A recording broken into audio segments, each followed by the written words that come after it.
दोस्तों ये गाना नहीं होने वाला है आम, क्योंकि खेसारी लाल यादव और नेहा राज लेकर के आ रही हैं गरम गोदाम। तो इस गाने को आपका टाइटल सुनते ही काफ़ी जोश और जुनून पैदा होने वाला है। दोस्तों अगर आप भोजपुरी के सच्चे फैंस हैं, खेसारी लाल यादव के सच्चे असली वाले फैंस हैं, तो ये आपके लिए बहुत ही बेहतर गाना होने वाला है। दोस्तों जैसा कि आज तक कभी भोजपुरी में इस लेवल का होली सॉन्ग तो आप लोगों ने नहीं देखा होगा। दोस्तों एकदम मुरैया जौनपुर के सफलता के बाद खेसारी लाल यादव जी कहाँ पीछे रुकने वाले हैं, एक पर एक धमाका कर रहे हैं। दोस्तों जो जो इस प्रकार आप फोटो में देख सकते हैं, गाल के गुलाल गाना भी बहुत बढ़िया बजा था। ARJ फिल्म से आया था, जो कि पवन पांडे जी का म्यूजिक कंपनी था।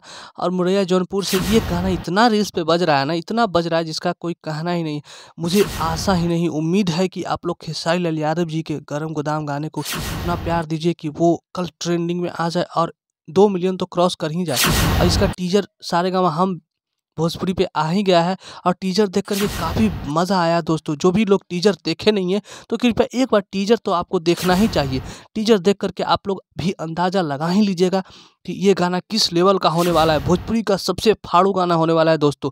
और जिस प्रकार से खेसारी लाल यादव जी ने अलग अंदाज में बेहतरीन तरीके से इस गाने को गाया है, यामिनी सिंह जी कहाँ इसमें पीछे हटने वाली है। अपनी एक्टिंग के माध्यम से उन्होंने 4 चांद लगाया। और खेसारी लाल यादव और यामिनी सिंह जी की जोड़ी इतना अभी भोजपुरी फैंस के द्वारा प्यार किया जा रहा है कि कुछ कहने लायक नहीं है। खेसारी लाल यादव जी और यामिनी सिंह जी की जोड़ी बहुत ही बेहतरीन जोड़ी मानी जा रही है फिलहाल के समय को देखते हुए।